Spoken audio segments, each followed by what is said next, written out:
অহাকালি 4 বজাত তেখেতে তেজপুৰ বিমানবন্দৰত অৱতৰণ কৰিব। বিমানবন্দৰৰ পৰা পোনে পোনে তেখেতে কাজিৰঙাৰ কহৰাত উপস্থিত হ'ব। নিশা কাজিৰঙাত তেখেতে কটাব আৰু সেই বিশেষকৈ সন্ধিয়া তেখেতৰ কোনো অনুষ্ঠান ৰখা হোৱা নাই। ৰাতিপুৱা 5:30 বজাতে তেখেতে কাজিৰঙা অভয়াৰণ্যলৈ যাব আৰু কাজিৰঙাৰ প্ৰাকৃতিক সৌন্দৰ্য, বন্যপ্ৰাণীসকলৰ বা বিভিন্ন বন্যপ্ৰাণীৰ যি উপস্থিতি, সেই উপস্থিতি আৰু কাজিৰঙা ভ্ৰমণৰ তেখেতে ক'ব গ'লে প্ৰথমবাৰৰ বাবে এটা সময় 2 ঘণ্টা সময় অতিবাহিত কৰিব। তেখেতে পুনৰ সিদিনাখন ৰাতিপুৱাই অৰুণাচল প্ৰদেশলৈকে উভতি যাব কাজিৰঙাৰ পৰা আৰু অৰুণাচল প্ৰদেশত 2টা অনুষ্ঠান, 2খন ৰাজহুৱা সভা বা 2টা অনুষ্ঠানত উপস্থিত থকাৰ পিছত তেখেত পুনৰ দিনৰ বা বিয়লি 1:30 বজাত যোৰহাটলৈ উভতি আহিব আৰু 1:30 বজাৰ পৰা তেখেতে যোৰহাটৰ হোলোঙাপাৰাত আমি নিৰ্মাণ কৰা হেলিপেডত অৱতৰণ কৰিব আৰু লাচিত বৰফুকনৰ প্ৰতিমূৰ্তি, যাক আমি শৌৰ্যৰ প্ৰতিমূৰ্তি বুলি নামাকৰণ কৰিছোঁ, ষ্টেচু অফ ভেল'ৰ বা শৌৰ্যৰ প্ৰতিমূৰ্তি, তাক তেখেতে শুভ উদ্বোধন কৰিব। তাৰ পিছত তেখেতে যোৰহাটৰ মেলেং মেটেলি যি পথাৰ, এক প্ৰকাৰ ক'ব গ'লে লাচিত বৰফুকনৰ সমাধিৰ কাষতেই, তালৈকে তেখেতে মটৰ গাড়ীৰে যাব আৰু সেই মেলেং মেটেলি খেলপথাৰত তেখেতে অসমৰ ৰাইজৰ বাবে ভাৰত চৰকাৰ আৰু অসম চৰকাৰৰ কেইবাটাও প্ৰকল্পৰ শুভ উদ্বোধন কৰিব।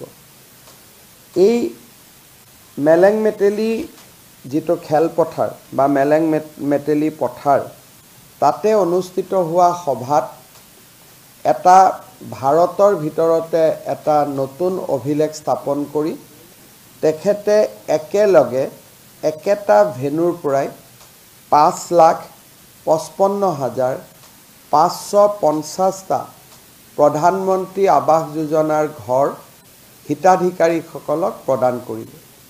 ইয়াৰ আগতে ভাৰতত একেখন মঞ্চৰ পৰাই 5,55,555টা ইমান সংখ্যক গৃহ একেটা স্থানৰ পৰাই হিতাধিকাৰীসকলক দিয়া হোৱা নাছিল। সেই ফালৰ পৰা সেইদিনাখন অসমে এটা নতুন অভিলেখ স্থাপন কৰিব। লাচিত বৰফুকন আৰু প্ৰধানমন্ত্ৰী আৱাস যোজনাৰ উপৰিও মেলেং মেটেলি ফিল্ডৰ পৰাই বা পথাৰৰ পৰাই প্ৰধানমন্ত্ৰী ডাঙৰীয়াই সদ্য নিৰ্মিত তিনিচুকীয়া মেডিকেল কলেজখনো শুভ উদ্বোধন কৰিব। ইয়াৰ উপৰিও সেই সভাৰ পৰাই PM ডিভাইন আঁচনিৰ জৰিয়তে শিৱসাগৰৰ ৰাইজলৈ উপহাৰ দিয়া, প্ৰধানমন্ত্ৰী ডাঙৰীয়াই উপহাৰ দিয়া শিৱসাগৰ চিকিৎসা মহাবিদ্যালয়ৰো আধাৰশিলা স্থাপন কৰিব। প্ৰধানমন্ত্ৰী ডিভাইন আঁচনিৰ অধীনতে বি বৰুৱা কেঞ্চাৰ ইনষ্টিটিউটত শিশুসকলৰ কেঞ্চাৰ ৰোগ প্ৰতিৰোধ আৰু চিকিৎসাৰ বাবে প্ৰধানমন্ত্ৰী ডাঙৰীয়াই 300 কোটি টকাৰ এটা প্ৰকল্প PM ডিভাইন আঁচনিত অনুমোদন কৰিছিল। সেই প্ৰকল্পটো যোৰহাটৰ পৰা তেখেতে শুভ উদ্বোধন কৰিব। অৰ্থাৎ PM ডিভাইন আঁচনিৰ অধীনত 800 কোটি টকাৰ 2টা গুৰুত্বপূৰ্ণ প্ৰকল্প প্ৰধানমন্ত্ৰী ডাঙৰীয়াই মেলেং মেটেলি পথাৰৰ পৰাই শুভ উদ্বোধন কৰিব বা আধাৰশিলা স্থাপন কৰিব।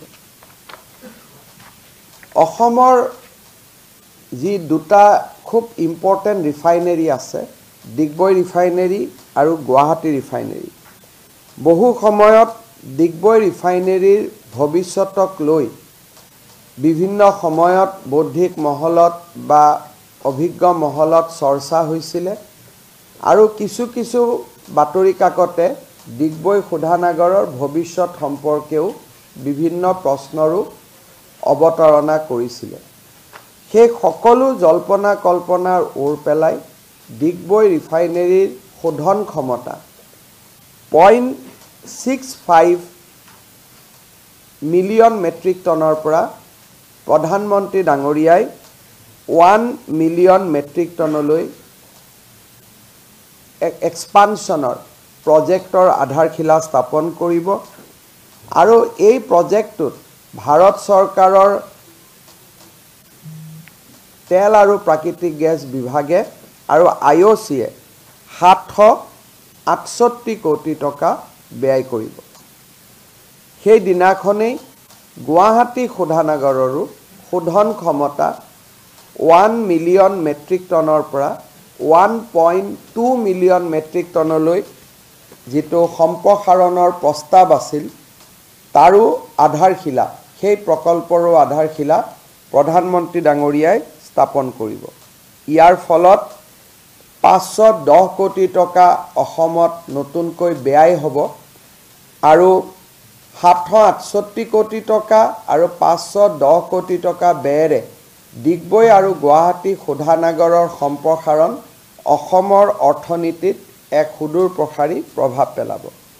ইয়াৰ উপৰিও তেল আৰু প্ৰাকৃতিক গেছ বিভাগে বেতকুছিত থকা তেওঁলোকৰ যিটো টাৰ্মিনেল আছে তাৰো তেওঁলোকে এক্সপানশ্যন কৰিব আৰু তাৰ বাবেও 277 কোটি টকা ব্যয় কৰিব। ইয়াৰ উপৰিও সেই দিনাখনেই এটা অসমৰ কাৰণে অতিকৈ গুৰুত্বপূৰ্ণ প্ৰকল্পৰ শুভ উদ্বোধন কৰিব। আপোনালোকে সকলোৱে জানে যে বাৰাউনীৰ পৰা নুমলীগড়লৈকে আমি বহুত ভাষণত কওঁ যে অসমৰ মানুহৰ বহুদিনে এটা অভিযোগ আছিল যে অসমৰ পৰা তেল আৰু গেছ বাৰাউনীলৈ লৈ যোৱা হয়।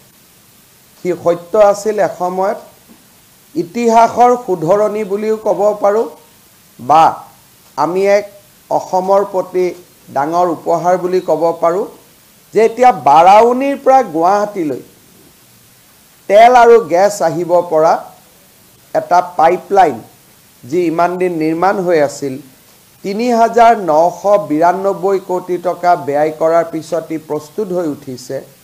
এই প্ৰকল্পটোৰ প্ৰধানমন্ত্ৰী ডাঙৰীয়াই শুভ উদ্বোধন কৰিব। ছেকেণ্ড ফেজত ই গুৱাহাটীৰ পৰা নুমলীগড়লৈকে যাব। বৰ্তমান বাৰাউনীৰ পৰা গুৱাহাটীলৈ গেছ পৰিবহণ কৰা এই পাইপলাইনডাল 3,992 কোটি টকাৰে নিৰ্মাণ কৰাৰ পিছত প্ৰধানমন্ত্ৰী ডাঙৰীয়াই তাৰ শুভ উদ্বোধন কৰিব।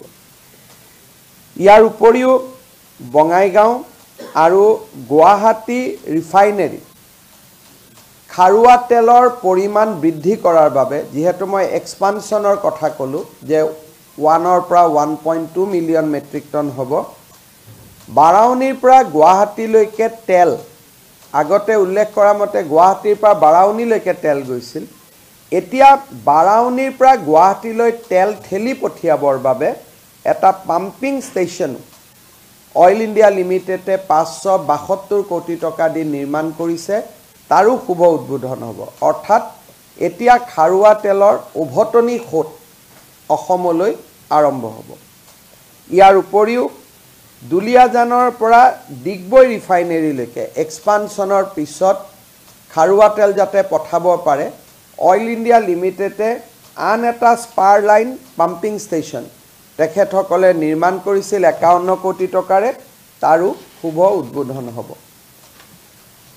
ভাৰতীয় ৰেলৱে দুটা ডাঙৰ প্ৰকল্প ইতিমধ্যে সমাপন কৰিছে 1328 কোটি টকাৰে।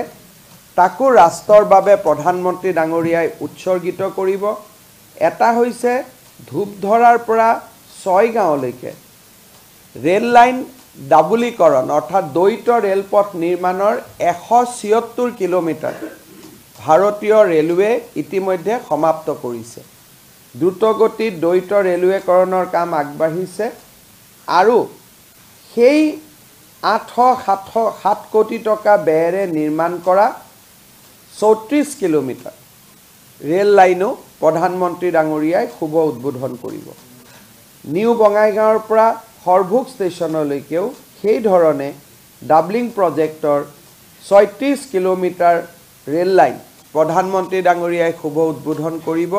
ইয়াৰ বাবেও ভাৰতীয় ৰেলৱে 521 কোটি টকা ব্যয় কৰিছে। আমি যদি গোটেইখিনি চাবলৈ যাওঁ, প্ৰধানমন্ত্ৰী নৰেন্দ্ৰ মোদী ডাঙৰীয়াই প্ৰায় 18,000 কোটি টকাৰ প্ৰকল্প শুভ উদ্বোধন অথবা আধাৰশিলা স্থাপন কৰিব। এই গোটেই প্ৰকল্পটোত এটা কাৰণে গোটেই মেলেং মেটেলিৰ খেলপথাৰখন এটা ঐতিহাসিক ঘটনাৰ সাক্ষী হ'ব যে যেতিয়া বাৰাউনীত ৰিফাইনেৰী পতা হৈছিল, সমগ্ৰ অসমতে এক ব্যাপক আন্দোলনৰ সৃষ্টি হৈছিল যে অসমৰ তেল লৈ গৈ বাৰাউনীত শোধন কৰা হ'ব, গেছ লৈ গৈ আন ৰাজ্যত প্ৰচেছ কৰা হ'ব। আমি সেই ইতিহাসক সলনি হোৱাৰ এক সোণালী ক্ষণ সিদিনাখন মেলেং মেটেলি খেলপথাৰত বা মেলেং মেটেলি পথাৰত আমি দেখিবলৈ পাম।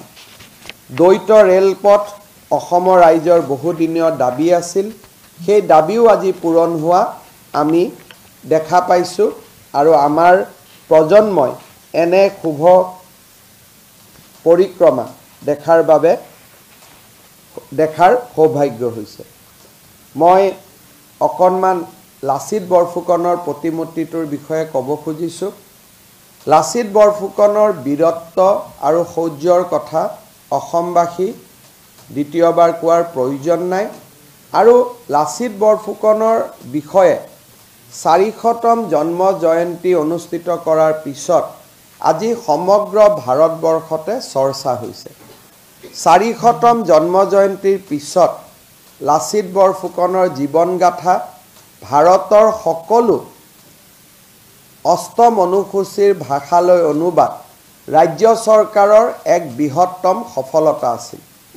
আজি লাচিত বৰফুকনক ভাৰতৰ জনজীৱনৰ মানসপটত বিশ্বৰ বুকুত স্থাপন কৰাৰ প্ৰচেষ্টাক আমি আৰু এঢোপ আগুৱাই লৈ যাম। 9 তাৰিখে 9 মাৰ্চত প্ৰধানমন্ত্ৰী নৰেন্দ্ৰ মোদী ডাঙৰীয়াই লাচিত বৰফুকনৰ যি ষ্টেচু নিৰ্মাণ কৰিব সেই বা শুভ উদ্বোধন কৰিব, সেই ষ্টেচুটোৰ হাইট হৈছে 84 ফিট। বিশিষ্ট স্থাপত্যবিদ ৰাম চুতাৰে এই প্ৰতিমূৰ্তি নিৰ্মাণ কৰিছে আৰু কেইবাজনো অসমৰ গৱেষকে প্ৰতিমূৰ্তিটোক প্ৰত্যায়িত কৰাৰ পিছত ই হোলোঙাপাৰত স্থাপন কৰা হৈছে আৰু ইয়াৰ যিটো পেডেষ্ট্ৰেল, সেই পেডেষ্ট্ৰেলটো হ'ল 41 ফুট।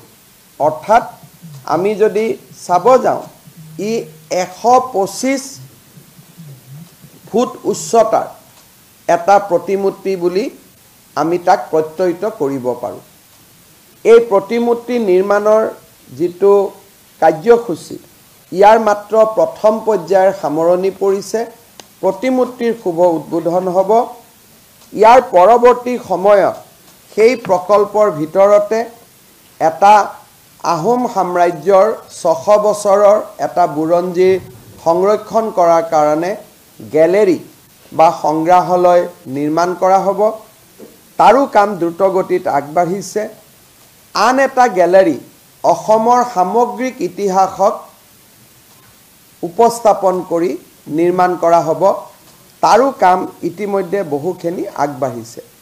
সেই প্ৰকল্পৰ স্থানতে 500 লোক বহিব পৰা অডিটৰিয়াম হ'ব আৰু দৰ্শনাৰ্থীৰ বাবে বিভিন্ন প্ৰকাৰৰ সুবিধা থাকিব।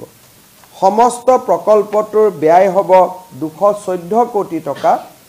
ইয়াৰ 50% এতিয়া নিৰ্মাণ সম্পূৰ্ণ হৈ উঠিছে আৰু তাৰ ভিতৰত লাচিতৰ ষ্টেচুটো অন্যতম।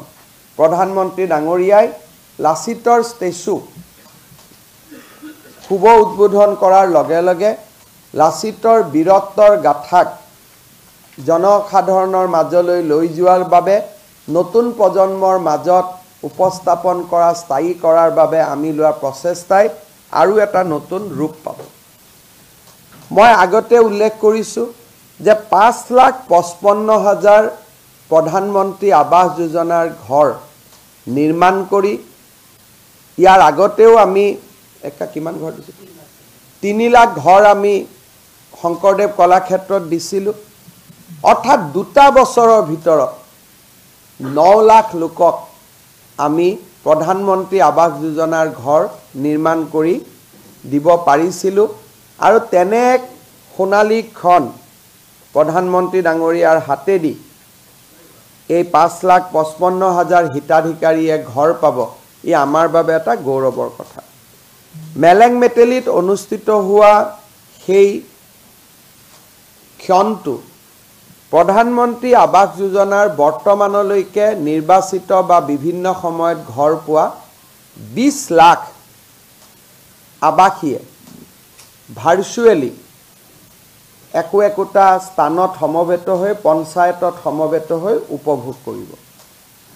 সেই দিনটোত 10,000 লাখপতি বাইদেউ উপস্থিত থাকিব আৰু অসমৰ লাখপতি বাইদেউৰ ওপৰত আমি এখন বুকলেট কৰিছোঁ।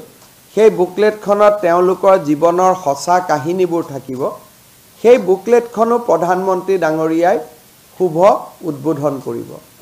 আৰু স্বাভাৱিকভাৱে অসমৰ 40 লাখ আত্মসহায়ক গোটৰ সদস্যসকলেও এই অনুষ্ঠান পঞ্চায়তত সমবেত হৈ উপভোগ কৰিব। আমি দেখা পাইছোঁ বা আমি যিটো অনুমান কৰিছোঁ, আমাৰ পাৰ্টিৰ কাৰ্যকৰ্তা বা পাৰ্টিৰ যিটো ছিষ্টেম তাক বাদ দিও 60 লাখ হিতাধিকাৰীয়ে প্ৰধানমন্ত্ৰী আৱাস যোজনাই হওক, লাখপতি বাইদেৱে হওক বা উদ্যমিতা আঁচনিয়ে হওক, 60 লাখ হিতাধিকাৰীয়ে ভাৰ্চুৱেলি সেইদিনাখনৰ অনুষ্ঠানটি উপভোগ কৰিব। আপোনালোকে জানি ভাল পাব যে এই 5,55,000 হিতাধিকাৰীক তেওঁলোকে এটা নতুন ঘৰ পাব, এটা আনন্দৰ দিন। অসম চৰকাৰে এটা মিঠাই টোপোলাও বনাইছে। সিদিনাখনে আমি তেওঁলোকক ঘৰে ঘৰে এই মিঠাই টোপোলাটো প্ৰধানমন্ত্ৰী ডাঙৰীয়াৰ হৈ সকলোকে ঘৰে ঘৰে আমি বিতৰণ কৰিম আৰু সকলোৱে মিঠাইৰ আনন্দ আৰু নতুন ঘৰৰ আনন্দ দুইটাই একেলগে উপভোগ কৰিব পাৰিব। মই অসমৰ ৰাইজক, বিশেষকৈ যোৰহাট, শিৱসাগৰ, গোলাঘাট জিলাৰ ৰাইজক, ডিব্ৰুগড় জিলা, কলিয়াবৰ মহকুমা, নগাঁও জিলাৰ ৰাইজক অনুৰোধ কৰিম যে যোনে যেনেকৈ পাৰে সেইদিনাখন আপোনালোকক মই অসম চৰকাৰৰ হৈ মেলেং মেটেলি পথাৰলৈ আমন্ত্ৰণ জনাইছোঁ।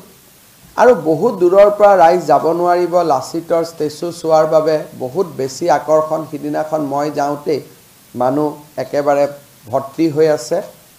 পৰৱৰ্তী সময়ত সকলোকে যেতিয়াই সময় পায় লাচিত বৰফুকনৰ প্ৰতিমূৰ্তি চাবৰ বাবে মই আমন্ত্ৰণ